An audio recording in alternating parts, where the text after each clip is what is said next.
500 miles from Anchorage, the capital of Alaska, sits one of the most diverse ecosystems on the planet, Bristol Bay.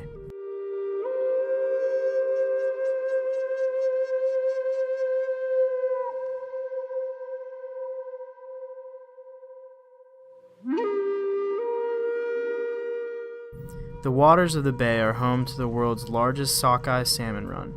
Every year, it consistently provides half of the salmon that are sold all around the globe. Producing an annual $2 billion, the fisheries of Bristol Bay are unparalleled to anywhere else on the planet. Salmon is a hot commodity. Humans love to eat it, and so do our furry friends. But sure enough, the salmon always come back.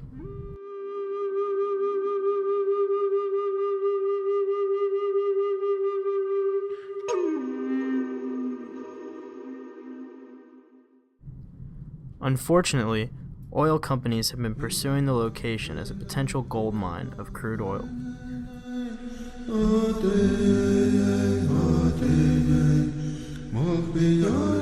The possibility for an oil spill to become a disaster in Bristol Bay is extremely high.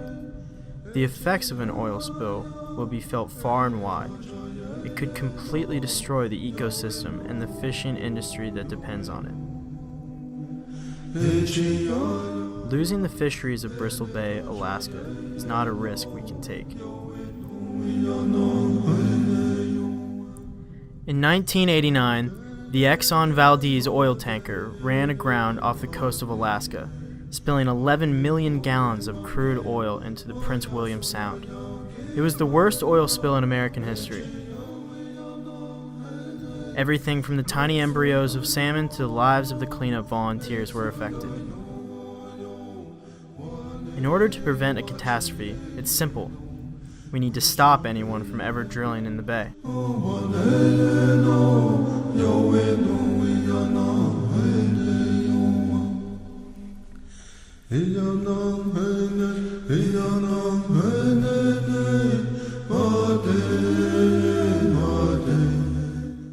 In 2010, President Barack Obama placed a moratorium on the Bristol Bay area that prevents any type of drilling.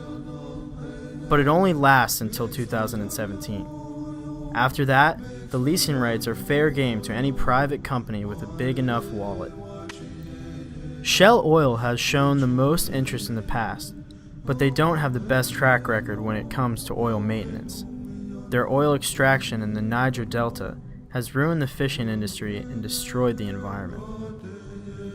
Experts believe about 550 million gallons of oil have been dumped into the Delta during Shell's 50 years of oil production in Nigeria. Luckily for Bristol Bay, many environmental organizations are making their voices heard among the oil tycoons and the politicians. The Alaska Marine Conservation Council has been at the forefront of the movement. They have spoken publicly about the risks of introducing oil drilling to the area and will not go down without a fight.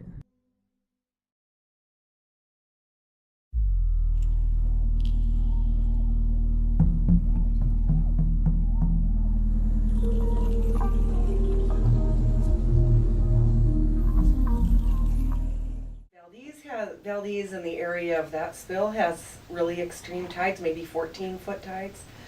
Bristol Bay that we're talking about today has areas that have even more, like up to 30-foot tides. So what that could do as far as implication is spread the oil around over an even broader area, because of course that intertidal zone is super rich ecologically, because you've got the warm temperatures during the sun, you've got a lot of nutrient input, you've got kind of the mix between ocean and land, and fresh water coming out, so it's really there's a huge diversity of organisms.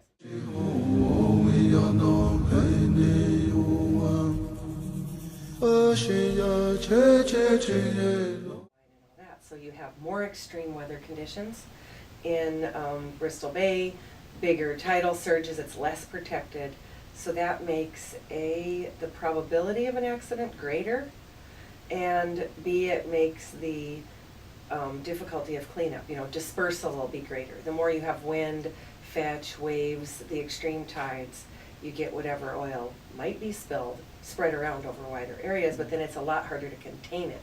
You can't put the booms like in the Gulf.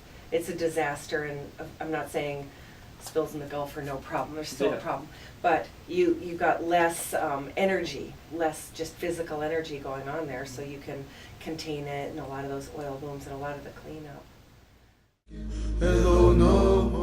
I do think two things. I hope we're getting smarter with Horizon Deepwater spill, with Exxon Valdez, with some of the stuff. I hope that we're learning our lesson, that we can't just take whatever we want, and that there's going to be long-term effects. There's still effects 25 years later after Valdez. Things are slower to recover in northern climates. In order to avoid even the possibility of another detrimental oil spill on the Alaskan coast, oil conglomerates should be investing their money and leading the way into a generation of safe, renewable energy sources, not actively pursuing the chance to be responsible for what could be one of the greatest environmental disasters in history.